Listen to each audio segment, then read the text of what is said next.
الحمد لله رب العالمين والصلاة والسلام على سيد المرسلين وعلى آله وأصحابه أجمعين أما بعد فأعوذ بالله من الشيطان الرجيم بسم الله الرحمن الرحيم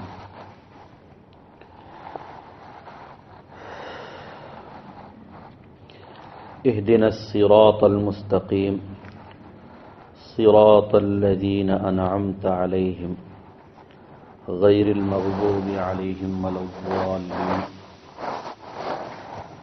صدق اللہ العظیم۔ اللہ تعالی جزائے خیر دیں حضرت مولانا محمد الیاس صاحب رحمۃ اللہ علیہ کو کہ انہوں نے ان مسلمانوں کے بارے میں فکر کی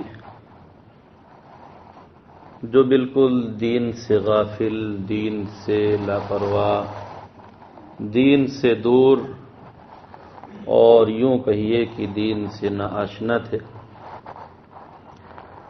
اور اس کے لیے انہوں نے کچھ اصول، کچھ ضابطے اور کچھ نصاب، کچھ طریقے مرتب فرمائے کہ ان اصولوں پر، ان ہدایات پر، ان طریقوں پر چل کر ان لوگوں تک پہنچا جائے، ان کو بلایا جائے، ان کو قریب کیا جائے، ان کی غفلت کی نیند کو دور کیا جائے، انہیں بیدار کیا جائے، انہیں بتایا جائے کہ تم مسلمان ہو، تمہارا تعلق اسلام سے ہے، تمہارا تعلق اللہ سے ہے، تمہارا تعلق رسول سے ہے، اپنے خالق کو پہچانو، مالک کو پہچانو۔ ایک وہ دن تھا کہ وہ اس باب میں اکیلے تھے، ایک یہ دن ہے کہ آج ہزاروں، لاکھوں، کروڑوں کی تعداد میں اس فکر کو لیے ہوئے لوگ سارے عالم میں چل پھر رہے ہیں اور اس کی کوشش کر رہے ہیں کہ کوئی بھی مسلمان بندہ ایسا نہ بچے جو دین سے غافل رہے یا دین سے دور رہے۔ ہر ایک ایمان والا بندہ دین کے قریب آ جائے، اللہ کے قریب آ جائے، رسول پاک علیہ الصلوۃ والسلام کے قریب آ جائے، ہر ایک کی زندگی میں رسول پاک علیہ الصلوۃ والسلام کا لایا ہوا دین آ جائے، شریعت آ جائے، سنت آ جائے، آپ علیہ الصلوۃ والسلام کی اتباع آ جائے، آپ کی سیرت زندگی میں آ جائے، اس لیے کہ زندگی میں چین و سکون جو ہوگا وہ اتباع شریعت سے ہوگا، اتباع سنت سے ہوگا، اللہ کی یاد سے ہوگا، اللہ کے حکم کی اطاعت سے ہوگا، رسول پاک علیہ الصلوۃ والسلام کے احکامات کی فرما برداری سے ہوگا۔ جتنی بے چینی ہے، جتنے جھگڑے ہیں، جتنے فسادات ہیں، قلوب میں جتنی دوریاں ہیں اور جتنی مشکلات ہیں، ان سب کی بنیاد یہ ہے کہ آج ہم مسلمان دین سے دور ہیں۔ جس انداز سے، جس طریق پر، جس فکر کے ساتھ، جس دل کے ساتھ، جس لگن کے ساتھ ہمیں سنت و شریعت پر قائم و دائم رہنا چاہیے، مستقیم رہنا چاہیے، ثابت قدم رہنا چاہیے، ڈٹا رہنا چاہیے، وہ آج برائے نام رہ گئی۔ بہت بڑی کوتاہی اور بہت بڑی کمی اور بہت بڑی سستی اور غفلت ہمارے اندر پائی جا رہی ہے۔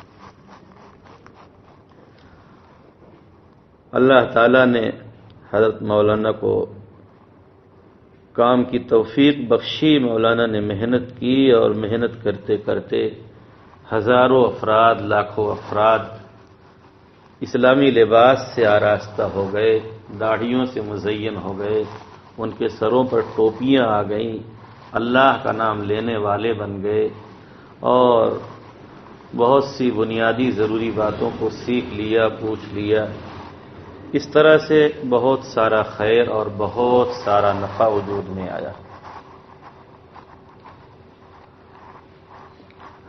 دو چیزوں کی ضرورت ہوتی ہے، یہ بات عقلاً بھی ثابت ہے اور نقلاً بھی ثابت ہے۔ ایک نفع حاصل کرنا، دوسرے نفع کو بچانا۔ نیکی کر کے ثواب حاصل کرنا، گناہوں سے بچ کر نیکی کو بچانا۔ نیکی کر کے، نیکی کرنے پر ثواب ملا کرتا ہے، نیکی کر کے ثواب حاصل کرنا، اللہ کی رضا کو حاصل کرنا، رسول پاک علیہ الصلوۃ والسلام کی خوشنودی کو حاصل کرنا، اور گناہوں سے بچ کر ان تمام چیزوں کو محفوظ رکھنا اور باقی رکھنا۔ پیسے کمانا ایک کام ہے، پیسے کو چوری سے بچانا، نقصان سے بچانا، فضول خرچی سے بچانا یہ دوسرا کام۔ دونوں جانب نظر رہے، دونوں جانب توجہ رہے تو ہم پوری طرح سے کامیاب ہو جائیں گے۔ اگر ہم ایک طرف سے کماتے رہیں، دوسری جانب سے چوریاں ہوتی رہیں اور حفاظت کا بندوبست نہ ہو تو پھر ہم خواہ کتنا بھی کمائیں برکت نہ ہوگی، سارا خزانہ ہمارا لٹتا چلا جائے گا۔ اگر گھر میں بچے چور ہوں یا دکان میں پارٹنر چور ہو یا ملازم چور ہو یا کوئی باہر کا چور گھس آتا ہو، اس سے حفاظت کا بندوبست نہیں ہے تو ہم نے جتنا کمایا وہ سرمایہ سب اٹھا کے لے۔ ہم مسلمان نماز پڑھیں، روزے رکھیں، زکوٰۃ دیں، تلاوت کریں، درود پاک پڑھیں، تسبیحات پڑھیں اور بہت سارا نیک عمل کریں، لیکن گناہوں سے ہم نہ بچیں۔ آنکھ سے بد نظری کریں، کان سے گانے سنیں، زبان سے غیبت کریں، جھوٹ بولیں، جھوٹی قسمیں کھائیں، فسادات کریں، لڑائیاں کریں، غرض ہے کہ کوئی بھی ہم گناہ کریں تو یہ گناہ ہماری نیکیوں کو جلاتے رہتے ہیں، چوری کرتے رہتے ہیں۔ اسی وجہ سے قرآن مجید اور حدیث پاک میں دونوں جانب زور دیا گیا ہے کہ امر بالمعروف بھی کرو اور نہی عن المنکر بھی کرو، تاکہ جو کچھ کماؤ، جو کچھ حاصل کرو وہ سب محفوظ رہے اور باقی رہے۔ اب ہمیں اس جانب توجہ کرنی ہے اور اس جانب فکر کرنی ہے کہ حضرت مولانا نے اور پھر ان کے بعد ان کے متبعین نے اور ان کے چاہنے والوں نے، ماننے والوں نے، جاننے والوں نے، شاگردوں نے جو محنتیں کی ہیں، جو قربانیاں دی ہیں، جس کے نتیجے میں اتنے سارے لوگ نظر آ رہے ہیں اور اتنا سارا نفع نظر آ رہا ہے، یہ نفع نقصان میں تبدیل نہ ہونے پائے، یہ نفع نقصان میں تبدیل نہ ہونے پائے۔ کھیت میں کھیتی کے لیے بیج ڈالتے ہیں تو اس کی سینچائی بھی کرتے ہیں اور اس بات کی فکر بھی رکھتے ہیں کہ اگر پودوں کے علاوہ گھاس پھوس غیر ضروری چیزیں اس میں نکلتی ہیں تو اس کی صفائی کا اہتمام بھی رکھا جاتا ہے۔ اگر ادھر سے توجہ ہٹ جائے تو پھر وہ پورا کھیت جو ہے، پوری کھیتی دھیرے دھیرے گھاس پھوس میں تبدیل ہو جائے گی، بالکل اگر ادھر سے توجہ ہٹ جائے۔ تو ہم میں سے کوئی ایسا ہے نہیں جو یہ کہہ سکے، کوئی بھی شعبہ ہو، کوئی بھی شعبہ، خانقاہ ہو، مدرسہ ہو، جماعت کا کام ہو، کسی میں یہ مجال نہیں ہے کہ وہ کہہ دے کہ ہمارے اندر کمزوریاں نہیں ہیں، کمیاں نہیں ہیں، خطائیں نہیں ہیں، غلطیاں نہیں ہیں، کسی میں یہ مجال نہیں کہ وہ یہ کہہ دے۔ اس لیے کہ زمانے کے حالات ہی ایسے ہیں کہ کسی نہ کسی راہ سے شیطان راستے ڈھونڈتا رہتا ہے۔ جہاں سے کام کے ہونے کی زیادہ امیدیں ہوتی ہیں وہاں حملے زیادہ ہوتے ہیں، جہاں مال زیادہ ہوتا ہے وہاں ڈاکو آیا کرتے ہیں، بڑے بڑے ماہرین آتے ہیں اس کو چرانے کے لیے، لوٹنے کے لیے، اور جہاں مال کم ہوتا ہے اس کو کون پوچھتا ہے، وہ روڈ پر سو جائے اس کو کون پوچھنے والا۔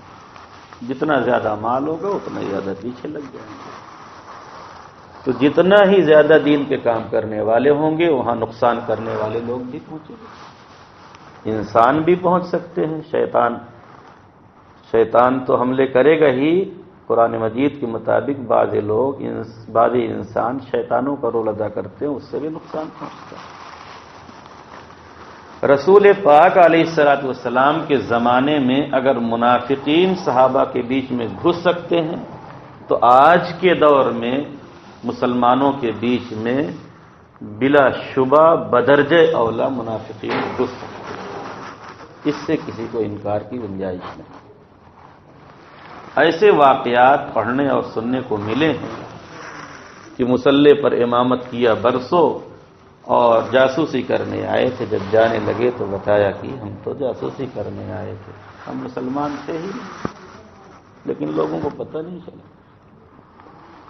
دارالعلوم جیسی عظیم جگہ میں، درسگاہ میں اگر آج قاعدے سے کھنگالا جائے تو وہاں کچھ نہ کچھ جاسوس ضرور مل جائیں گے۔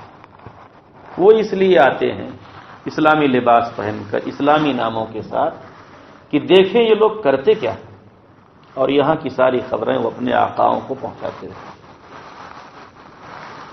خلاصہ کلام یہ ہے کہ کوئی بھی دینی شعبہ ہوگا، کوئی بھی دینی تحریک ہوگی، حتیٰ کہ فرد واحد بھی ہوگا، اگر وہ دینی رخ پر چلنے کی محنت کوشش کر رہا ہے تو شیطان حملے کرے گا، کوشش کرے گا بگاڑنے کی۔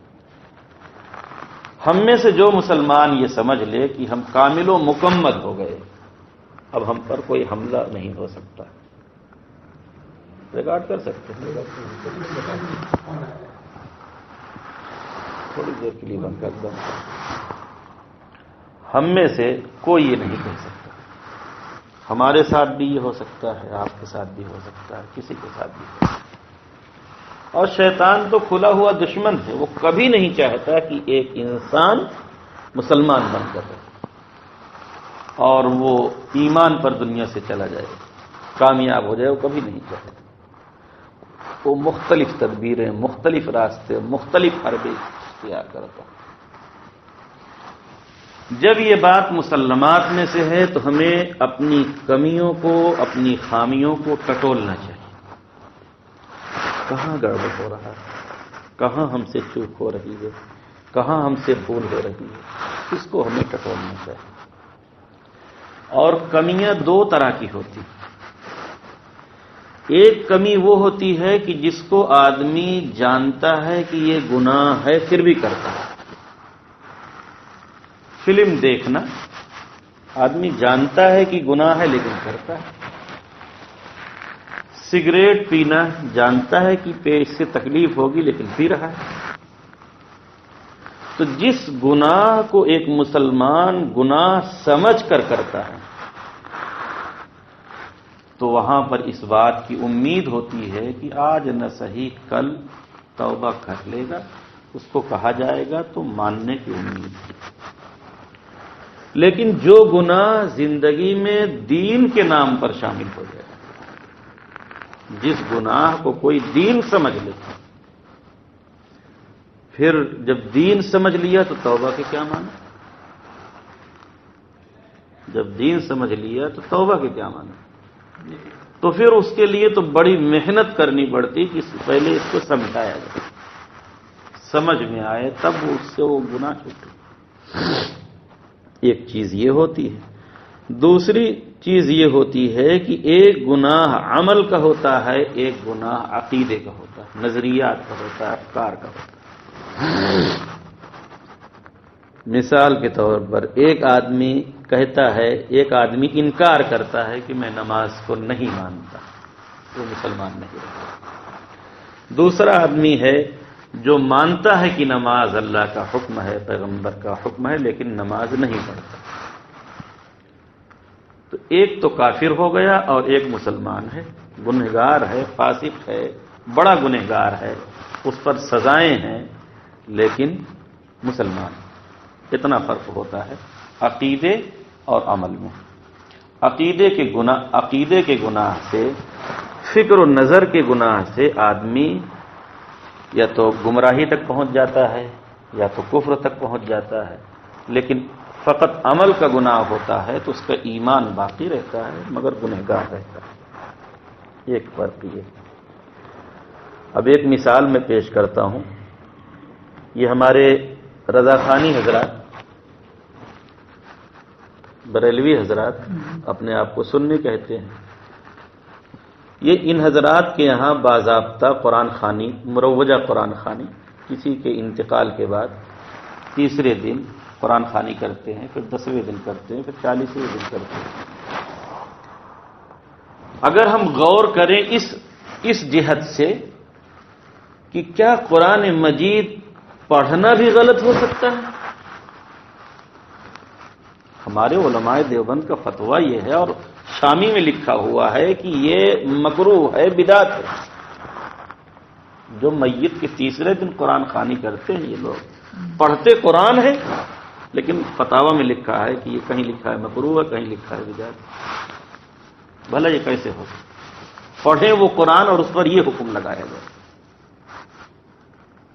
بریلوی حضرات یہ قرآن خوانی جو کرتے ہیں، یا میلاد کرتے ہیں، یا فجر کی نماز کے بعد اعلانیہ طور پر اپنا بنایا ہوا درود پڑھتے ہیں، یا یہ کہ عصر کی نماز کے بعد مصافحے کا حلقہ چلتا ہے، یہ لوگ یہ جو کچھ کام کرتے ہیں اس کو دین سمجھ کر کرتے ہیں، اس کو دنیا سمجھ کر نہیں کرتے، اس کو گناہ سمجھ کر نہیں کرتے، اس کو دین سمجھ کر کرتے. بھائی مصافحہ کا تو حدیث پاک میں حکم ہے، مصافحہ سے کون انکار کر سکتا ہے؟ لیکن ان کا جو مصافحہ عصر کے بعد والا ہے اس پر فتویٰ ہے بدعت. یہ سوچنے والی بات ہے کہ وہ مصافحہ جو حدیث سے ثابت ہے، اور بہت ساری حدیثیں ہیں مصافحہ کی، اور اس کے فضائل بھی بیان ہوئے ہیں، اس مصافحہ کو بتایا جا رہا ہے کہ یہ لوگ ایسے جو کر رہے ہیں یہ بدعت ہے.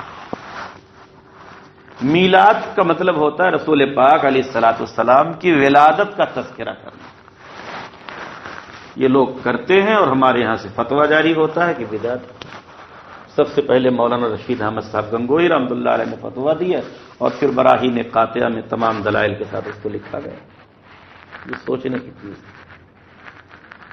اب جب ان لوگوں نے اس کو دین سمجھ لیا اور دین سمجھ کے کرتے ہیں تو پھر اس کو چھوڑنے کا کوئی سوال ہی نہیں پیدا ہوتا.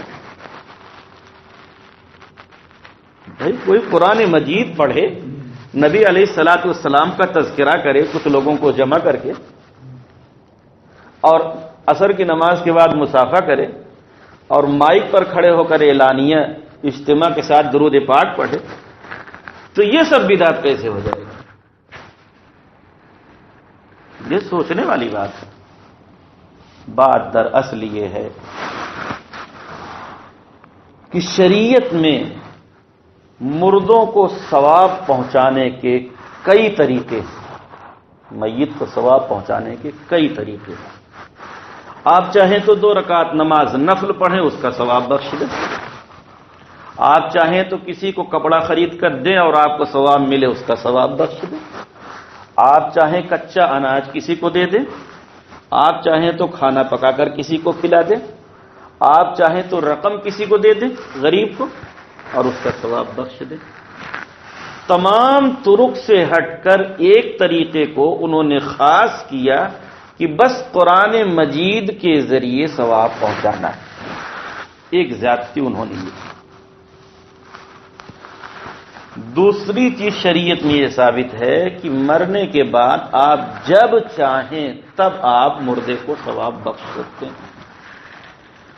انہوں نے اس کو یہ طے کیا کہ تیسرے ہی دن کرنا ہے، اور 10ویں ہی دن کرنا ہے، اور 40ویں ہی دن کرنا ہے.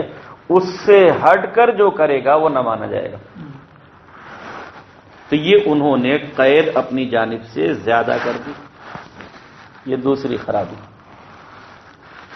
تیسری خرابی یہ آئی کہ یہ جو طریقہ انہوں نے رائج کیا تیسرے دن، 10ویں دن اور 11ویں دن کا، اور میلاد کا کہ 12 ربیع الاول میں میلاد کریں گے، اور 12 وفات کا، اور عصر کے بعد مصافحہ کا، اسی پر وہ دوسرے لوگوں کو جانچتے اور پرکھتے.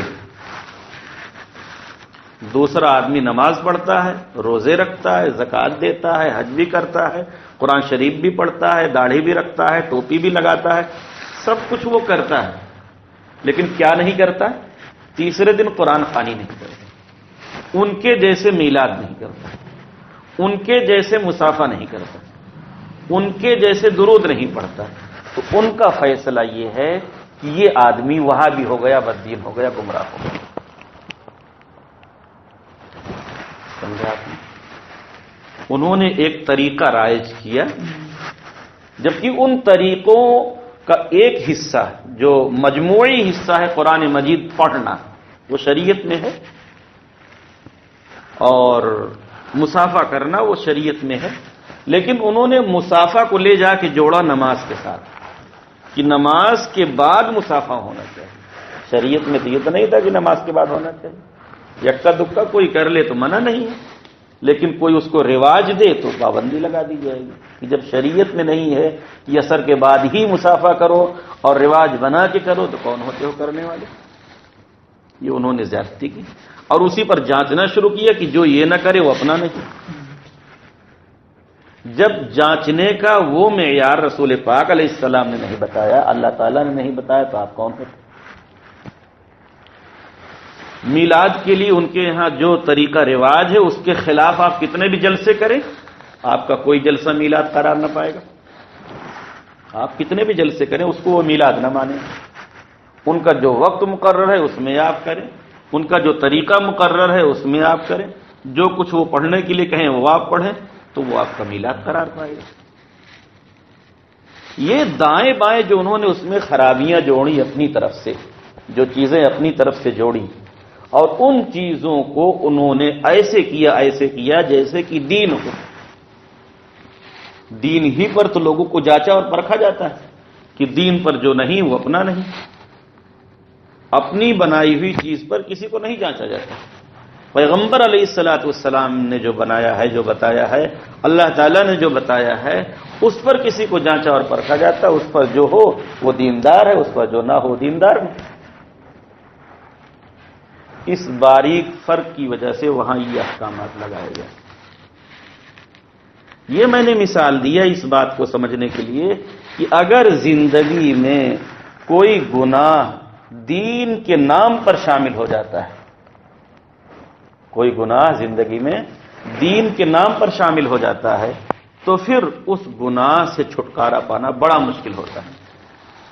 صحابہ کرام فرماتے تھے کہ لا ازید ولا انقص، رسول پاک علیہ السلام سے عرض کرتے تھے پوچھنے کے بعد، تو کہتے تھے کہ نہ ہم اس میں بڑھائیں گے نہ ہم گھٹائیں گے، لا ازید ولا انقص، نہ بڑھاؤں گا نہ گھٹاؤں گا۔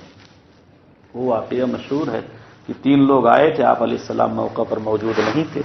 حضرت عائشہ صدیقہ رضی اللہ تعالی عنہا سے معمول معلوم کیا آپ علیہ السلام کا کہ گھر کا کیا معمول رہتا ہے، تو بتایا یہ رہتا ہے۔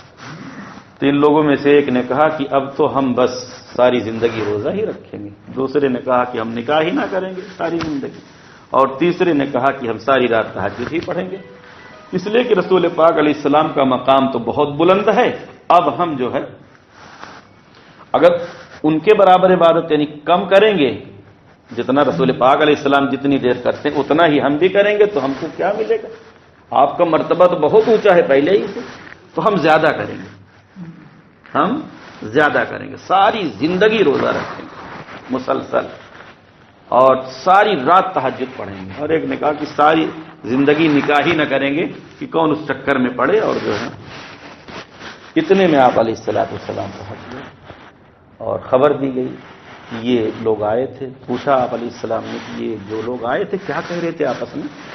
وہ وہیں کھڑے کھڑے جاتے جاتے کچھ کہنے بھی لگے یہ سب، تو بتایا حضرت عائشہ صدیقہ رضی اللہ تعالیٰ عنہ نے کہ یہ لوگ تو یہ کہہ رہے تھے۔ ان کو بلوایا اور پھر ان کو سمجھایا، بھلا بتائیے ساری زندگی روزہ رکھنا یہ کوئی غلط کام تو نہیں ہو سکتا، یا ساری رات تہجد پڑھنا غلط کام نہیں ہو سکتا، یا بغیر نکاح کے رہنا غلط کام نہیں ہو سکتا، لیکن چونکہ پیغمبر کے مزاج اور مشن اور حکم کے خلاف، اس لیے وہ غلط۔ آپ علیہ السلام نے بتایا کہ اگر کسی کو مسلسل روزے رکھنے ہیں پورے سال تو 100 میں داؤدی، ایک دن روزہ رکھے ایک دن نہ رکھے، ایک دن روزہ رکھے، ایک دن نہ رکھے، اور فرمایا کہ میں نے نکاح کیا ہے، تم بھی نکاح کرو۔ ان کو سمجھایا کہ نکاح کرو، بیوی بچوں میں رہو۔ تیسرے کو سمجھایا کہ ساری رات نہیں، اللہ تعالیٰ نے تو مجھے روک دیا، یا ایھا المزمل قم اللیل الا قلیلا نصفہ او انقص منہ او زد علیہ ورتل القرآن ترتیلا۔ بدن کا بھی حق ہے، ساری رات نہیں پڑھنا، آدھی رات یا اس سے کچھ کم، یا جیسی ہمت ہو، پوری رات نہیں پڑھنا۔ بدن کا بھی حق ہے، بچوں کا بھی حق ہے عبادت، لیکن اپنی جانب سے زیادتی کرنا چاہتے ہیں تو وہ قابل قبول ہے۔ جہاں شریعت نے متعین کر دیا اس میں کسی کا بس نہیں۔ تو یہ 2-4 مثالیں ہم نے اس لیے دیا کہ یہ بات آسان ہو جائے سمجھنا کہ کوئی گناہ، کوئی غلطی زندگی میں دین کے نام پر شامل ہو جائے تب بڑا مشکل ہوتا ہے اس سے نکلنا۔ ان تمہیدات کے بعد اب ہمیں یہ غور کرنا ہے کہ آج جو محنت چل رہی ہے، اس محنت کے اندر بھی کہیں کمی کوتاہی ہے یا نہیں، اور ہے تو وہ کیسی ہے، اور پھر اس سے نکلنے کا راستہ کیا ہے، حل کیا ہے۔ میں کام نہیں چھڑوا رہا ہوں، دھیان دیجیے، کام نہیں چھڑوا رہا ہوں، نہ کام سے منع کر رہا ہوں، میں تو کہتا ہوں کہ کام کیا، جہاں جو کمی ہے اگر اس کو چھانٹ لیا جائے، الگ کر دیا جائے تو کام کے اندر اور خوبصورتی پیدا ہو جائے، کام کے اندر خوبصورتی پیدا ہو جاتی ہے۔ ذرا سی غلطیوں سے، ذرا سی چوک سے بڑے بڑے نقصانات ہو جاتے ہیں۔ غزوہ حنین میں لقد نصرکم اللہ، یہ آیت میں وَلَوْ أَعْجَبَتْكُمْ كَثْرَتُكُمْ وَلَوْ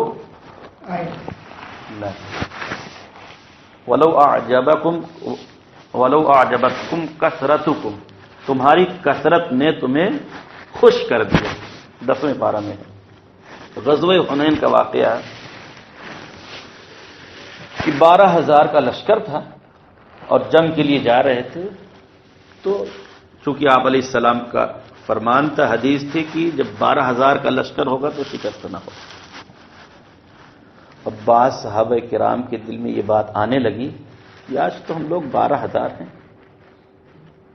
جب ہم کم تھے 313 تھے تو فتح کر کے آتے تھے، آج تو 12,000 ہیں، آج ہتھیار اور سامان بھی بہت کچھ۔ اتنی سی بات اللہ تعالیٰ کو خراب لگی۔ جو جتنا اللہ کا قریبی ہوتا ہے اتنی زیادہ اس کی گرفت ہوتی ہے اور اس کو نصیحت کی جاتی ہے۔ اس کا ذرا سا بھی ادھر ادھر ہونا اللہ تعالیٰ کو قبول نہیں، اس کی فوراً اصلاح کرتے ہیں۔ ایک آدمی گناہ ہی گناہ کرتا ہے، وہ روز چوری کرے، اس کو کچھ پتہ نہیں چلے گا کہ کیا میں نے غلط کیا، لیکن ایک آدمی نمازی، پرہیزگار، متقی، ایک دن غلطی ہو جاتی تو اس کو کوئی نہ کوئی تکلیف آ جاتی، یہ اللہ تعالیٰ کی طرف سے تنبیہ ہوتی ہے کہ تم غلط کام کرو۔ سنبھالا اس کو جاتا ہے جو سنبھلنے کے لائق ہوتا ہے، اس کو نہیں سنبھالا جاتا، جو بگڑ گیا بگڑ گیا، سنبھالا اس کو جاتا ہے جو سنبھلنے کے لائق ہوتا ہے۔ تو یہ اتنی سی بات تھی، لیکن اتنی سی بات پر ابتدا میں جنگ کا نقشہ بالکل پلٹ گیا۔ چند صحابہ کرام تقریباً وہ 100 یا 150 کے قریب رسول پاک علیہ السلام کے جمع تھے، باقی لوگوں کے پاؤں اکھڑ گئے تھے۔ پھر آپ علیہ السلام نے صحابہ کرام کو آواز دیا، انا النبی لا کذب انا ابن عبد المطلب، اور آواز دیا۔ پھر اور صحابہ نے آواز دیا، پھر سب پلٹے اور پھر فتح ملی۔ اللہ تعالیٰ کو تنبیہ کرنے کی کہ دیکھو پہلے تم میدان جنگ میں جاتے تھے، سامان کم ہوتا تھا، افراد کم ہوتے تھے، تمہاری نظر میرے اوپر ہوتی، اللہ فتح دے گا، اللہ فتح دے گا۔ کم من فئۃ قلیلۃ غلبت فئۃ کثیرۃ باذن اللہ، کتنی بار چھوٹی چھوٹی ٹکڑیوں کو، چھوٹی چھوٹی جماعتوں کو بڑی بڑی جماعتوں کے مقابلے میں فتح دی، بڑے بڑے لشکروں کے مقابلے میں فتح دی۔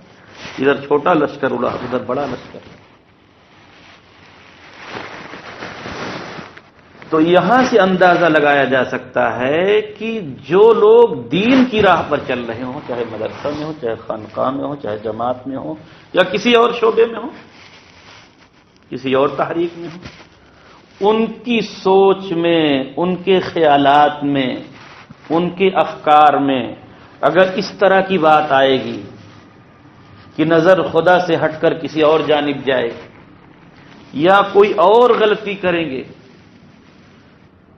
تو پھر سنبھلنے والے ہیں تو اللہ تعالیٰ ان کو سنبھالیں گے، اور ایک دم بگڑ جائیں گے تو پھر ڈھیل دے دیتے، بگڑے ہوئے لوگوں کو ڈھیل دے دیتے، اور جو بننے کی کوشش میں رہتے ہیں، بننا چاہتے ہیں، ان کو بناتے رہتے ہیں۔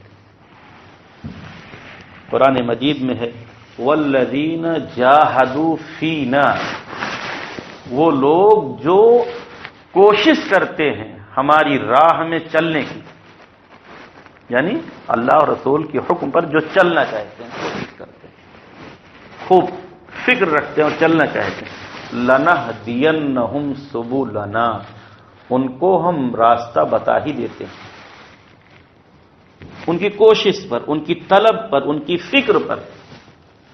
ایسا نہیں کہ کوئی لڑکھڑاتا نہیں، چلنے والے لڑکھڑاتے ہیں، لیکن جس کو فکر ہے وہ آج غلطی کرتا ہے، کل اللہ تعالیٰ اس کو سیدھا کر دیتے، کوئی نہ کوئی بہانہ بنا دیتے ہیں، کوئی بندہ مل جاتا ہے اس کو سیدھی راہ کر دیتے۔ اس پر حضرت مولانا اشرف علی صاحب تھانوی رحمۃ اللہ علیہ نے ایک مثال لکھی ہے کہ جیسے ماں اپنے بچے کو چلانا چاہتی ہے اور سکھانا چاہتی ہے، یا باپ، تو بچہ جب چلنے کے کچھ قابل ہوتا ہے تو اس کو کھڑا کر کے چھوڑ دیتا اور تھوڑا سا فاصلے پر بیٹھتا، جب وہ چلتا ہے اور لڑکھڑاتا ہے گرنے کو تو فوراً یہ تھام لیتا ہے۔ تو یوں سمجھایا کہ جو لوگ اللہ کے دین پر چلنا چاہتے ہیں، فینا فی دیننا، دین پر چلنا چاہتے ہیں اور فکر رکھتے ہیں، کوشش کرتے ہیں، تو جب وہ لڑکھڑاتے ہیں تو اللہ تعالیٰ ان کو تھام لیتا ہے، اللہ تعالیٰ ان کو تھام لیتا ہے۔ لیکن جن کو کوئی فکر نہ ہو، کوئی طلب نہ ہو، کوئی شوق نہ ہو، کوئی ذوق نہ ہو، تو پھر ایک کے بعد دوسرا، دوسرے کے بعد تیسرا، تیسرے کے بعد چوتھا، اس طرح سے گناہوں میں چلتے چلے جاتے ہیں۔ تو ہمیں یہ تجزیہ کرنا، ہمیں یہ غور کرنا ہے کہ کہاں پر خرابی موجود ہے۔ ہم میں سے ہر آدمی کو اپنی ذات سے متعلق، اپنے گھر سے متعلق، ہم اگر کسی جماعت سے، کسی تحریک سے، کسی شعبہ سے وابستہ ہیں تو اس کے متعلق کہ کہاں سے خرابی گھس رہی ہے۔ جتنا زیادہ کام خرابی سے پاک ہوگا اتنا ہی زیادہ وہ کام ترقی کرتا جائے گا۔ بات دو کریں گے لیکن سننے والے کے دل میں وہ بات اترتی چلی جائے گی۔ بات سمجھ میں آ رہی ہے؟ کوئی مشکل بات تو نہیں بتا رہا، کوئی مشکل بات نہیں۔ اب ایک بات یہ سمجھنے کی ہے، بہت موٹی سی بات، کہ شریعت میں ہر کام کا، ہر عبادت کا درجہ مقرر ہے، درجہ بندی۔ یوں تو کہا جاتا ہے کہ یہ کام سنت ہے، یہ کام سنت ہے، یہ کام سنت ہے، معنی ہوتے ہیں کہ ثابت بالسنہ، یعنی سنت و شریعت سے یہ کام ثابت ہے، ایک یوں بولا جاتا ہے۔ پھر رسول پاک علیہ السلام کے زمانے کے بعد فقہائے کرام نے یہ بتایا کہ جو کچھ رسول پاک علیہ السلام سے ملا ہے اس میں سے فلاں کام فرض درجے کا ہے، اور فلاں کام واجب درجے کا ہے، اور فلاں کام مستحب درجے کا ہے، فلاں کام سنت مؤکدہ درجے کا ہے، فلاں کام مباح درجے کا ہے۔ اس طرح سے ہر ایک کا درجہ سمجھایا، غور و خوض کر کے سب کی درجہ بندی کی۔ تو جو کام جس درجے کا ہے اس کے ساتھ اتنا ہی زیادہ اہتمام، اتنی ہی زیادہ فکر، اتنی ہی زیادہ لگن ہونی چاہیے۔ فرض وہ کام ہوتا ہے جو نص قطعی سے ثابت ہو، صراحت کے ساتھ اللہ تعالیٰ نے اس کو بیان کیا، اور فرض کی قضا ہوتی ہے، اگر فرض چھوٹ جائے تو قضا کرنا پڑے گا، اور واجب جو وتر ہے وہ چھوٹ جائے تو اس کی قضا ہے۔ لیکن سنتیں چھوٹ جائیں تو وقت کے اندر تو قضا ہے، لیکن وہ بھی فجر کی نماز میں وقت کے اندر بھی قضا نہیں۔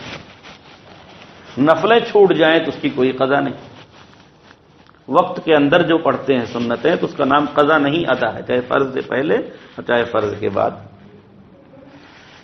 سنتوں کی قضا نہیں ہوتی، نوافل کی قضا نہیں ہوتی، مستحبات کی قضا نہیں ہوتی۔ ایسے ہی کوئی پڑھ لے الگ بات ہے، نفلیں پڑھ لے۔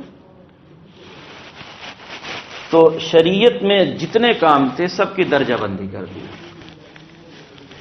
رسول پاک علیہ الصلوۃ والسلام نے زندگی میں ایک مرتبہ جو کام کیا اس کے بارے میں فقہاء کرام بتاتے ہیں کہ اس سے اباحت ثابت ہوتی، یعنی یہ کام مباح ہے، اور مباح کا مطلب ہوتا ہے کہ اس کو کریں تو کوئی ثواب نہیں، چھوڑیں تو کوئی گناہ نہیں۔ یہ تعلیم علیہ السلام نے بھی لکھا ہے۔ اور مستحب کہتے ہیں کہ رسول پاک علیہ الصلوۃ والسلام نے کبھی کیا اور کبھی چھوڑ دیا، یا یہ کہ اس کی ترغیب دیا، شوق دلایا، تو اس کو کہتے ہیں کہ مستحب۔ جو کرے گا ثواب پائے گا، جو نہیں کرے گا وہ گنہگار نہیں ہوگا۔ سنت مؤکدہ اس کو کہتے ہیں کہ جس کو آپ نے پابندی کے ساتھ کیا یا آپ نے تاکید کے ساتھ کہا۔ اس طرح سے سب اعمال کی درجہ بندی، سارے اعمال کی درجہ بندی۔ شریعت میں کوئی ایسی چیز نہیں ہے کہ جس کا درجہ بیان نہ کیا گیا۔ بات بہت لمبی ہوتی جا رہی ہے۔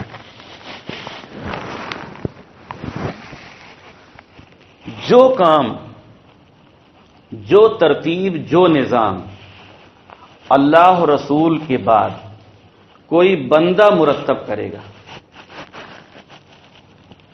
صحابہ کرام کے اتفاق سے کوئی بات ثابت ہوتی ہے تو سنت قرار پاتی ہے۔ اس کے بعد بندے کوئی نظام مرتب کرتے ہیں، کوئی نصاب مرتب کرتے ہیں۔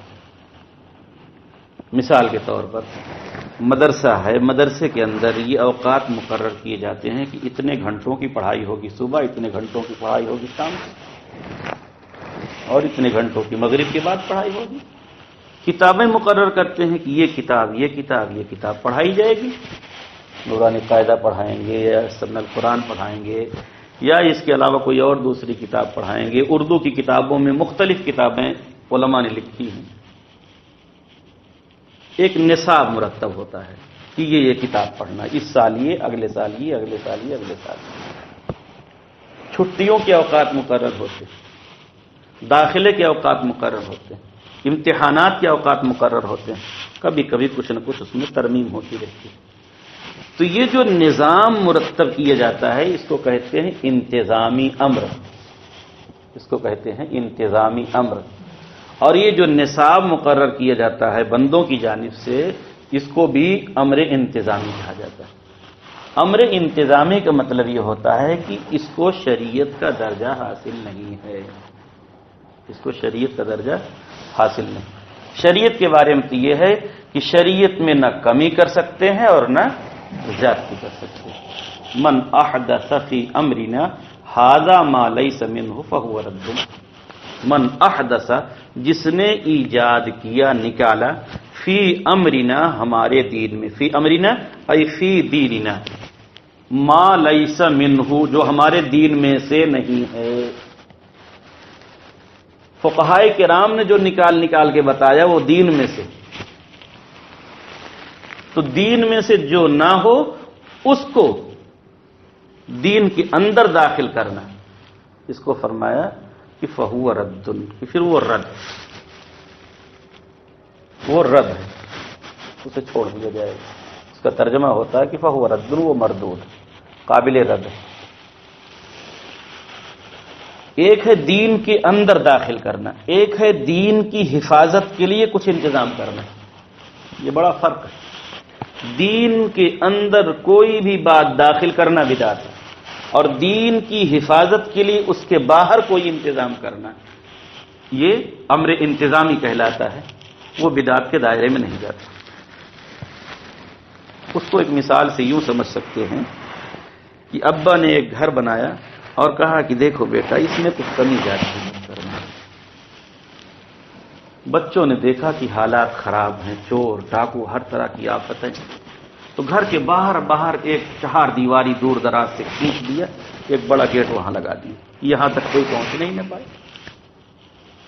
تو اس بندے نے گھر کے اندر نہ کوئی کمی کی نہ کوئی زیادتی کی، گھر کی حفاظت کے لیے باہر چہار دیواری کھینچ دی. اور اس چہار دیواری کو گھر نہیں کہا جائے گا، اس چہار دیواری کو گھر نہیں کہا، گھر تو وہ ہے جو بیچ میں بنا. ایسے ہی دین کی حفاظت کے لیے یہ قرآن مجید جو لکھا گیا اور دفتیوں کی شکل میں موجود کیا گیا، یہ قرآن مجید کی حفاظت کے لیے. حدیثیں جو لکھی گئیں یہ دین کی حفاظت کے لیے. یہ جو ہمارے مدارس میں کتابیں پڑھائی جاتی ہیں یہ دین میں داخل نہیں کی گئی ہیں، یہ پڑھائی جاتی ہیں دین کو سمجھنے کے لیے. ان کتابوں کو دین سمجھ کر نہیں پڑھا جاتا بلکہ دین تک پہنچنے کے لیے پڑھا جاتا ہے، دین تک پہنچنے کے لیے پڑھا جاتا ہے. ان کتابوں کی حیثیت دین اور شریعت کی نہیں ہوتی ہے بلکہ امر انتظام کی ہوتی ہے. کیونکہ مسئلہ تھوڑا سا باریک ہے اس لیے اس کو بار بار دہرانا پڑ رہا ہے کہ مثالوں کے ذریعے بات سمجھ میں آ جائے. تو جتنے انتظامات ہم لوگ کرتے ہیں چاہے وہ خانقاہ کے ہوں چاہے مدرسہ کے ہوں، سب کو بتا رہا، چاہے جماعت کے ہوں یا کسی اور تحریک کے، ہم دین کو بڑھانے کے لیے، دین کو چلانے کے لیے، دین کے پیغام کو پہنچانے کے لیے، تعلیم دینے کے لیے جو کچھ انتظامات ہم لوگ سیٹ کریں گے، تیار کریں گے، یہ سارے انتظامات انتظام کی حیثیت رکھیں گے اور نصاب کی حیثیت رکھیں گے، یہ دین کی حیثیت نہیں رکھتے. کیسے فرق سمجھ میں آئے گا؟ فرق ایسے سمجھ میں آئے گا کہ جس چیز کو بندہ دین سمجھتا ہے اس میں کمی زیادتی کے لیے ہرگز تیار نہیں ہے، اور جس چیز کو بندہ انتظام سمجھتا ہے ضرورت کے موافق کمی زیادتی کے لیے تیار ہو جاتا ہے. یہ آسان سا فرق ہے. دین میں تبدیلی ہرگز گوارا نہیں، نہ ایک زیر زبر کی نہ ایک نقطہ کی. لیکن جو انتظامات ہیں، آج عالمیت کی کوئی کتاب چل رہی ہے، ضرورت پڑے گی کتاب بدل دی جائے گی، پھر ضرورت پڑے گی، آئے دن مدرسے میں کتابیں بدلتی رہے کہ اب یہ بچے نہیں پڑھ پا رہے، کوئی آسان کتاب لائی جائے، یا اس سے اچھی کتاب مارکیٹ میں آ گئی ہے وہ سے لایا جائے، فلاں مولانا نے اچھی کتاب لکھی ہے. انتظام کی شان یہ ہوتی ہے کہ اس میں تبدیلی گوارا ہوتی ہے. ایک پہچان ہے. دوسری پہچان یہ ہے کہ یہ انتظامات جو ہوتے ہیں، ان انتظامات کی حیثیت، ان انتظامات کا فائدہ، ان انتظامات کے مرتبے قرآن و سنت سے بیان نہیں کیے جاتے. ہمیں یہ حق حاصل نہیں ہے کہ ہم قرآن و سنت سے آیتیں اور حدیثیں سنائیں کہ مدرسے میں 6 گھنٹے جو پڑھائی ہوتی ہے حدیث میں اس کو یہ فضیلت حاصل ہے. ہم کو یہ حق حاصل ہے. خانقاہوں میں جو نسخہ سکھایا جاتا ہے کہ تمہیں 300 مرتبہ پڑھنا ہے، درود پڑھنا تو ثواب ہے لیکن 300 مرتبہ پیغمبر نے نہیں کہا، 300 مرتبہ اللہ نے نہیں بتایا، 300 مرتبہ پیر صاحب نے بتایا. سمجھ رہے؟ نسخہ. درود پڑھنے کا حکم تو اللہ نے دیا، رسول پاک علیہ السلام نے دیا، کتنا پڑھیں گے؟ جتنا چاہیں پڑھیں. لیکن جب کسی نے علاج کے واسطے مقرر کیا کہ یہ بندہ 500 پڑھے، یہ بندہ 300 پڑھے، وہ 200 پڑھے، وہ 1000 پڑھے، تو یہ جو تعداد مقرر کر رہے ہیں یہ تعداد دین نہیں. یہی وجہ ہے کہ ان کے لیے 300، ان کے لیے 200، ان کے لیے 400. اگر یہ دین ہوتا تو سب کے لیے ایک رہے. فرق سمجھ رہے؟ ہم میں سے کسی کو یہ حق حاصل نہیں ہے کہ انتظامی امور کے لیے ہم قرآن و سنت سے فضائل بیان کریں. کوئی ضروری نہیں کہ آج آپ لوگ سنیں تو آج ہی اس بات کو مان لیں، آج سن لیں پھر غور کرتے رہیں، پھر غور کرتے رہیں. بات جب سمجھ میں آ جائے گی تو مان لیں، نہ سمجھ میں آئے گی تو کوئی مسئلہ ہی نہیں. پھر یہ باتیں ریکارڈ رہیں گی اور دوسرے علماء کے سامنے پیش کر دیں کہ ذرا اسے سنیں، یہ بات صحیح بھی ہے یا غلط ہے، آسان ہو جائے گی.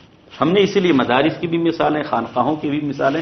اب ہم جماعت کی طرف آ جائیں. جماعت کا انتظام یہ ہے، جماعت کا نصاب یہ ہے کہ مثال کے طور پر فضائل اعمال پڑھی جائے گی، یا دوسری جو پارٹی ہے وہاں منتخب احادیث پڑھی جائے گی، یا مشورہ ہے اور گشت ہے، اور 3 دن کے لیے جانا ہے، یا 10 دن کے لیے جانا ہے، یا 40 دن کے لیے جانا ہے، یا 4 مہینے کے لیے جانا ہے.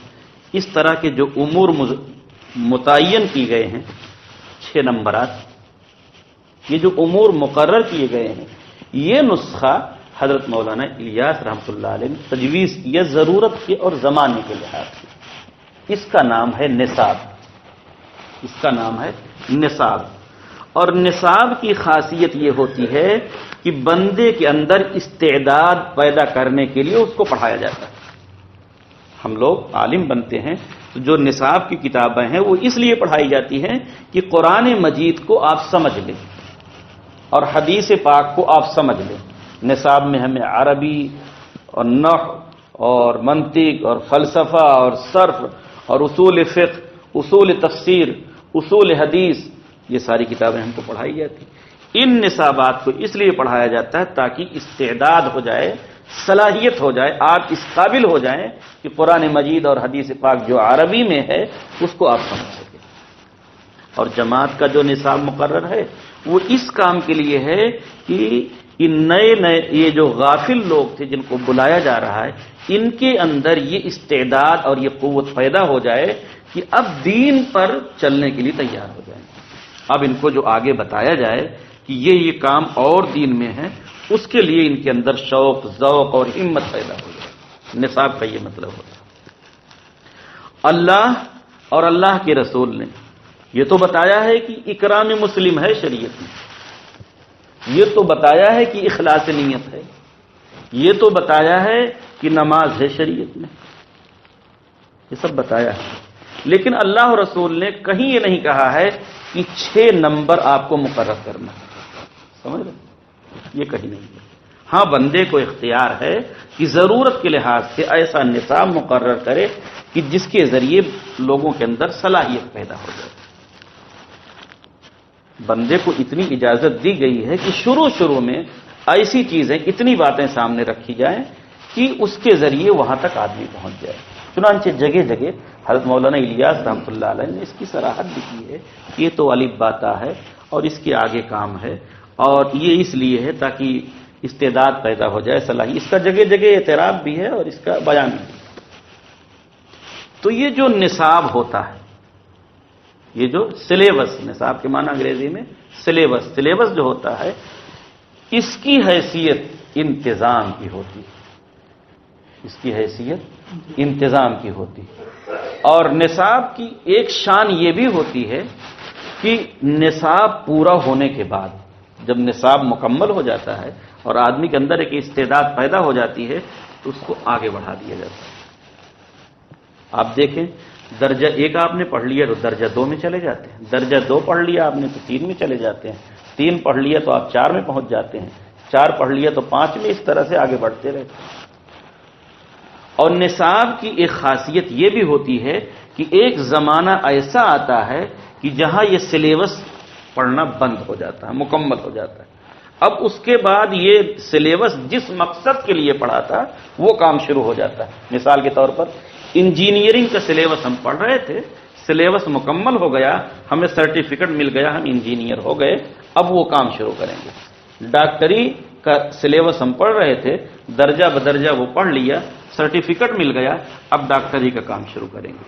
ایسے ہی پروفیسر، ایسے ہی عالم، ایسے ہی حافظ، ایسے ہی خانقاہوں میں جو کچھ وظائف دیے جاتے ہیں وہ بعینی ہی اسی طرح ساری زندگی کے لیے نہیں ہوتے. ان کا مقصود یہ ہوتا ہے کہ اس کی فکر رات و دن کی دین پر چلنے کی ہو جائے اور ہر وقت رطب اللسان رہے، کسی نہ کسی اعتبار سے دینی کام میں مشغول رہے. جماعت میں بھی یہ چاہا جاتا ہے کہ 100% بندہ دین پر آ جائے. اس کا مطلب یہی ہے. یہ مطلب نہیں کہ بس جو نصاب دیا گیا ہے ساری زندگی اسی پر رہنا، اس کا یہ مطلب نہیں. اس کا مطلب یہ ہے کہ یہ نصاب ہے، یہ سلیبس ہے، یہ استعداد بنانے کے لیے ہے، اس کو حاصل کرنے کے بعد کوشش کرے کہ ہماری زندگی میں پورا دین آ جائے۔ جو آدمی صرف سلیبس تک محدود رہے پھر اس نے سمجھا ہی نہیں کہ ہم نے کیوں اس کو پڑھا تھا۔ یہ فرق ہے۔ اب جب ہم نے اس بات کو جان لیا کہ یہ نصاب ہے اور یہ سلیبس ہے، اور نصاب اور سلیبس امر انتظامی ہوتا ہے، یہ شریعت کا درجہ نہیں رکھتا، تو نہ اس کو ہم شریعت کہہ سکتے ہیں، نہ شریعت جیسا اس کے ساتھ معاملہ کر سکتے ہیں، نہ ہی قرآن و سنت سے اس کے فضائل بیان کر سکتے ہیں۔ اب پیر صاحب ایک نسخہ مرتب فرمائیں کہ بھائی آپ کو اللہ اللہ پڑھنا ہے روزانہ 1000 مرتبہ، ٹھیک؟ اس کے بعد پیر صاحب فرمائیں کہ یہ جو ہم نے آپ کو 1000 کا نسخہ بتایا یہ رسول پاک علیہ الصلوۃ والسلام والا عمل ہے، یہ ان کی بات غلط ہوگی۔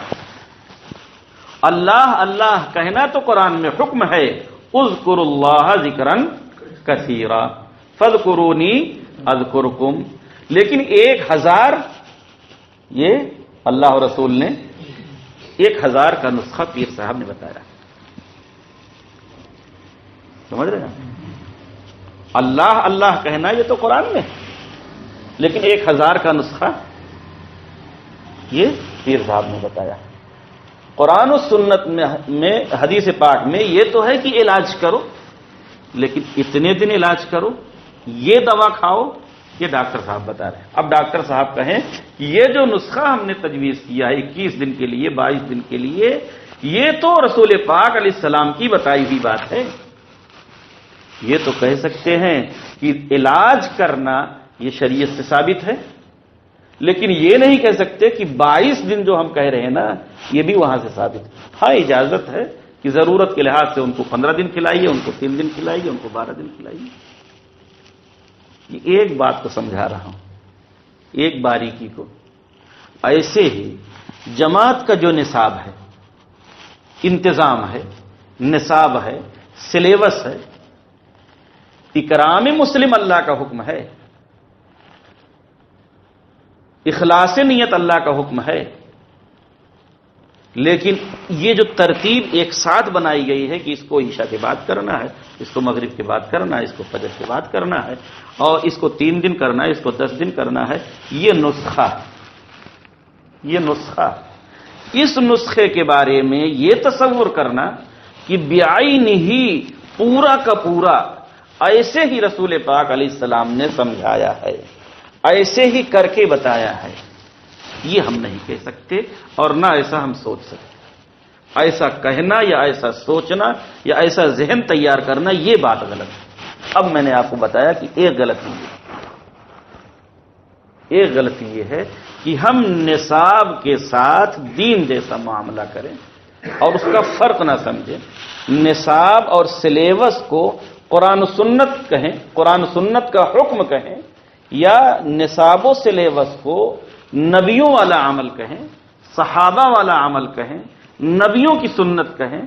رسول پاک علیہ السلام جاتے تھے سمجھانے کے لیے، صحابہ کرام بھی جاتے تھے سمجھانے کے لیے، لیکن وہ جو جاتے تھے ہم بھی جاتے ہیں، آپ بھی جاتے ہیں، ہم مدرسے کی شکل میں جاتے ہیں، آپ جماعت کی شکل میں جاتے ہیں، کوئی خانقاہ کی شکل میں کام کرتا ہے، لیکن ہم نے ایک نظام مرتب کیا۔ ہمارے یہاں صرف جانا نہیں، ہم نے باقاعدہ اس کا ایک نظام طے کیا کہ اس نظام کے ساتھ کریں گے کہ عصر کے بعد ہم گشت کریں گے، فجر کے بعد مشورہ کریں گے، 3 دن کے لیے نکلیں گے، نہیں تو 10 دن کے لیے نکلیں گے۔ یہ ہم نے تجویز کیا، یہ رسول پاک علیہ السلام نے تجویز نہیں کیا۔ اس لیے ہم یہ نہیں کہہ سکتے کہ ہمارا یہ مجموعہ اور ہمارا یہ تجویز کیا ہوا نصاب نبیوں کی سنت ہے یا صحابہ کی سنت ہے یا رسول پاک علیہ السلام کی سنت ہے، یہ نہیں کہہ سکتے۔ ہاں یہ کہہ سکتے ہیں کہ لوگوں کو سمجھانا یہ پیغمبر کا طریقہ ہے، لوگوں کو سمجھانا، لوگوں کو نماز کی طرف بلانا یہ شریعت کے اندر ثابت ہے، پیغمبر کا طریقہ ہے، صحابہ کا طریقہ ہے۔ لوگوں کو دین کی بات بتانا یہ رسول پاک علیہ السلام کا طریقہ ہے، صحابہ کرام کا طریقہ ہے۔ لیکن یہ جو پورا نظام ہے، اس پورے نظام کو ہم کہیں، چاہے مدرسے کا نظام ہو، اور چاہے خانقاہ کا نظام ہو، اور چاہے جماعت کا نظام ہو، چاہے کسی تحریک کا نظام ہو، اس کو ہم یہ تصور کریں، یہ خیال کریں، یہ نبیوں کی سنت ہے، یہ صحابہ کی سنت ہے، یہ انبیاء کرام کی سنت ہے، اور ایسے ہی صحابہ جماعت میں جاتے تھے، تو کوئی مثال نہیں مل سکتی کہ صحابہ ایسے جماعت میں جاتے تھے۔ صحابہ سمجھاتے تھے، کافروں کو دعوت بھی دیتے تھے، اور مسلمانوں کو بھی ضرورت پڑنے پر سمجھاتے تھے، واعظ و نصیحت کرتے تھے، قرآن مجید پڑھتے تھے، پڑھاتے تھے، میدان جنگ میں بھی جاتے تھے، لیکن ہم جس نظام کی طرح چلتے ہیں اس طرح سے وہ جماعت میں نہیں جاتے تھے۔ وہ لشکر لے کے جاتے تھے تو جنگ کے میدان کے لیے جاتے تھے، تو ہم اس کو یوں نہیں کہہ سکتے کہ وہ جماعت میں جاتے تھے، یہ کہنے کے فرق سے بات بدل جاتی ہے۔ وہ لشکر میں جاتے تھے تو کہا جائے گا کہ لشکر کی شکل میں جاتے تھے، وہ اسلحہ بند ہو کے جاتے تھے، وہ جنگ و قتال کی نیت کر کے جاتے تھے، وہاں پھر ان کو کہتے تھے کہ کلمہ پڑھو، اسلام لاؤ، سمجھاتے تھے، نہیں مانتے ہو تو ٹھیک ہے ہماری حکومت میں آ جاؤ، پھر بھی نہیں مانتے ہو تو جنگ کے لیے تیار۔ بہرحال ایک بات یہ ہم نے بتایا کہ یہ جتنے انتظامات ہوتے ہیں یہ امر شرعی نہیں ہوتے، یہ امر انتظامی ہوتے ہیں، ان کا درجہ جو ہے شریعت میں مباح کا ہوتا ہے۔ امر انتظامی کو مباح کہتے ہیں، اور مباح کا مطلب ہوتا ہے کہ جو لوگ اس طریقہ کو اختیار کریں گے، جو لوگ اس طریقہ کو اختیار کریں گے تو اختیار کرنا جائز اور درست ہوگا، لیکن اس طریقہ پر مستقل کوئی ثواب نہیں ملے گا، اور نہ ہی اس طریقہ کو چھوڑنے پر کوئی گناہ ملے گا۔ سمجھنے کی کوشش کریے۔ لیکن اس طریقہ سے آگے بڑھ کر جب کام شروع کریں گے، جو نظام طے ہوا اس نظام میں داخل ہو کر اب جب گئے آپ گھر پر آپ سمجھا رہے ہیں، اس پر ثواب ملے گا، اس پر ثواب ملے گا۔ لوگوں کو جمع کر کے سمجھا رہے ہیں، قرآن مجید سکھا رہے ہیں، اخلاص نیت سکھا رہے ہیں، اکرام مسلم سکھا رہے ہیں، نماز سکھا رہے ہیں، روزے کی باتیں سکھا رہے ہیں، اس پر ثواب ملے گا۔ اس کا تو باقاعدہ حکم ہے سکھانے کا۔ لیکن یہ کہنا کہ ہم اس طریقے پر گئے، اس طریقے پر جانے کی وجہ سے ہم اس میں جو نماز سکھائیں گے اس نماز سکھانے پر ثواب اتنا زیادہ ملے گا، یہ کہنے کا حق نہیں۔ اس طریقہ سے ہٹ کر ہم یہاں بیٹھے ہیں، ہم جماعت کے طریقے پر نہیں گئے، یہاں ہم ایک بندے کو سکھا رہے ہیں کہ بھائی نماز پڑھا کرو، اور اس کو بیٹھ کے قرآن مجید سکھا رہے ہیں، تو جو ثواب ہم کو ملے گا وہی ثواب اس بندے کو ملے گا جو جماعت کے طریقے میں جا کر قرآن سکھا رہا اور نماز سکھا۔ یہ فرق میں سمجھا رہا ہوں کہ اس طریقے کو اختیار کرنے پر کوئی ثواب نہیں، لیکن اس کے اندر گھسنے کے بعد اب جو آپ نیک کام کریں گے اس نیک کام پر آپ کو ثواب ملے گا۔ وہ میدان جنگ ایک کام ایسا ہے کہ اس میں نکلنے کے بعد ثواب بڑھ جاتا ہے، جیسے کہ رمضان کے مہینے میں آج نماز پڑھتے ہیں تو اس کا ثواب کچھ اور ہے، رمضان کے مہینے میں نماز پڑھتے ہیں تو نفل فرض کے برابر اور فرض 70 فرض کے برابر، لیلۃ القدر میں ثواب اور زیادہ ہو جاتا ہے۔ آپ نماز یہاں پڑھیں اس کا ثواب الگ ہے، مسجد نبوی میں پڑھیں 500 نمازوں کا، مسجد حرام میں پڑھیں 50,000 نمازوں کا مسجد نبوی میں، اور مسجد حرام میں پڑھیں تو 1,00,000 نمازوں کا ثواب۔ اس کو تو رسول پاک علیہ السلام نے بیان کیا، اس کو رسول پاک علیہ السلام نے بیان کیا، تو جہاں بیان کر دیا وہاں تو بڑھ جائے گا، لیکن ہم نے ایک انتظام سیٹ کیا ہے، ہم اس انتظام کے تحت مدرسے میں پڑھاتے ہیں، اور ایک آدمی بغیر انتظام کے ایک درخت کے نیچے پڑھاتا ہے قرآن مجید، تو جو ثواب اس بندے کو درخت کے نیچے قرآن مجید پڑھانے میں مل رہا ہے وہی ثواب مدرسے میں بیٹھ کر بھی پڑھانے میں۔ وہ بغیر نظام کے ہے، ہم نظام کے ساتھ، اس نظام کی وجہ سے کوئی ثواب میں بڑھوتری نہیں ہوتی۔ یہ ایک فرق ہے، ایک بات۔ تو یہ جو انتظامات ہیں اس میں اس بات کا دھیان رکھنا ضروری ہے کہ ان انتظامات کا درجہ نہ بڑھایا جائے نہ گھٹایا جائے، جو اس کا درجہ ہے وہیں رکھا جائے۔ دوسری بات جو کہنی ہے، یہ تو بہت تفصیل سے بات ہو گئی، یہ ایک بنیادی کمی موجود ہے کہ ہمارے یہاں کسی چیز کا درجہ بڑھا دیا جاتا ہے یا گھٹا دیا جاتا ہے. درجے کو بڑھانا بھی غلط اور گھٹانا بھی غلط. نہ بڑھانا چاہیے اور نہ ہی گھٹانا چاہیے. دوسری چیز اس پر نظر کرنی ہے کہ قرآن مجید اور حدیث پاک، قرآن مجید کی تفسیریں لکھی ہوئی ہیں اور حدیث پاک کی شروحات لکھی ہوئی ہیں. جس آیت کا جو مطلب لکھا ہوا ہے اور جس حدیث پاک کی جو شرح کی گئی ہے، ہمیں وہی بات نقل کرنی چاہیے. کسی بھی آیت کا جو مطلب تفسیر میں ہے اس کو بتانے کے بجائے اگر ہم اپنی طرف سے کچھ بتائیں گے تو غلط ہو جائے گا. حدیث کی جو شرح لکھی ہوئی ہے اس کو بتانے کے بجائے کوئی اگر ہم اپنی طرف سے بتائیں گے تو وہ غلط ہو جائے گا. اس کو شریعت کی اصطلاح میں، علم کی اصطلاح میں تحریف معنوی کہا جاتا ہے، جو بڑا گناہ ہے. تو قرآن مجید اور حدیث پاک کو جو پیش کرنا ہو تو پہلے اچھے ڈھنگ سے اس کا اردو ترجمہ، اس کی تفسیر اور کسی اچھے عالم سے اس کو سمجھ لینا چاہیے کہ اس کا بھائی یہی مطلب ہے یا کچھ اور مطلب ہے. سمجھنے کے بعد پھر اس کا تذکرہ کرنا چاہیے. تیسری چیز یہ ہے کہ قرآن مجید اور حدیث پاک کی وہ آیات جن کا تعلق اللہ کے دین کے لیے لڑنے سے،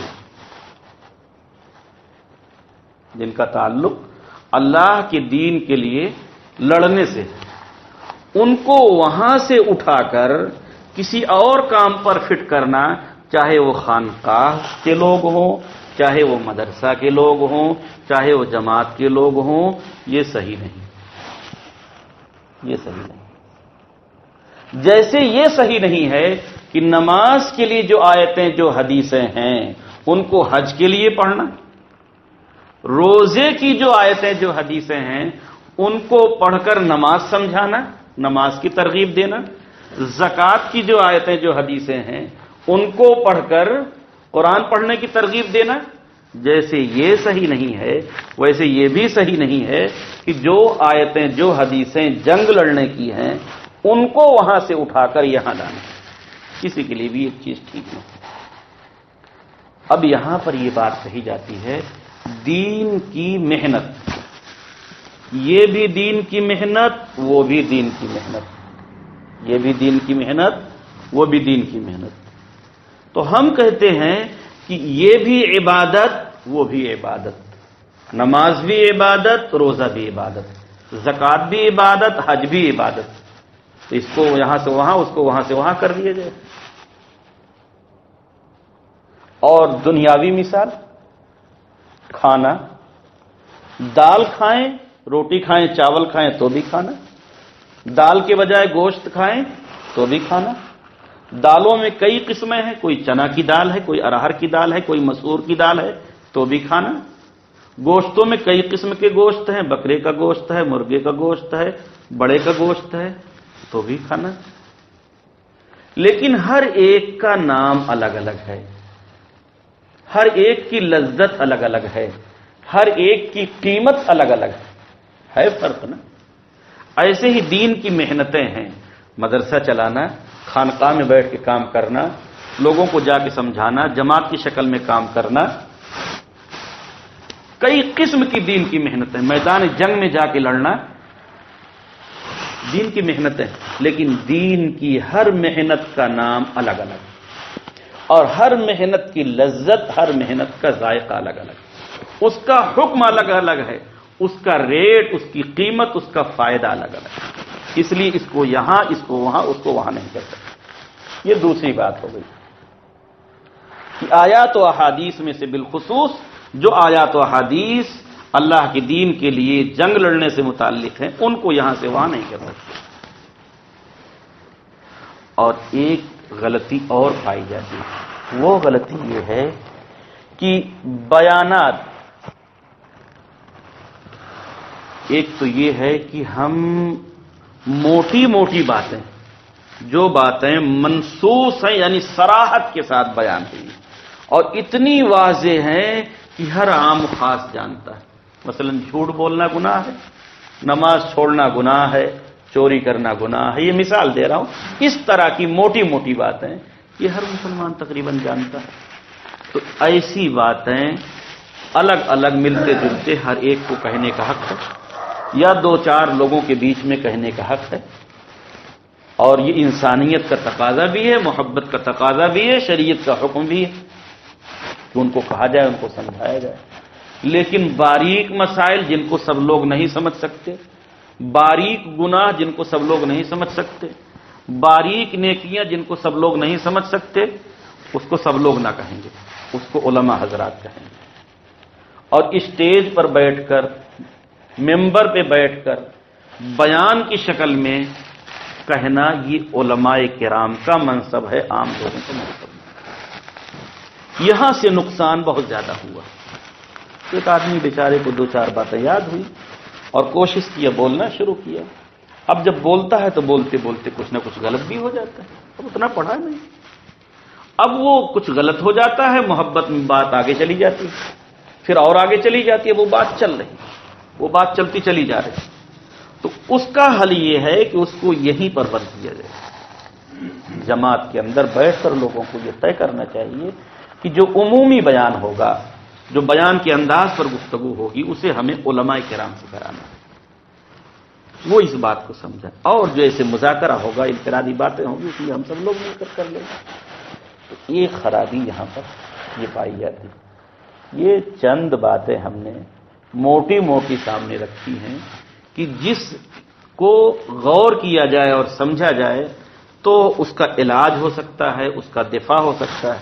ایسا نہیں کہ فقط ہم آپ لوگوں سے بات کریں، ہم جماعت میں لگے علماء حضرات سے بھی مل کے بات کر رہے ہیں، پوری ہماری ٹیم ہے، جگہ جگہ بات کر رہے ہیں، اور ان علماء سے بھی گفتگو کر رہے ہیں جو علماء جماعت میں نہیں لگے۔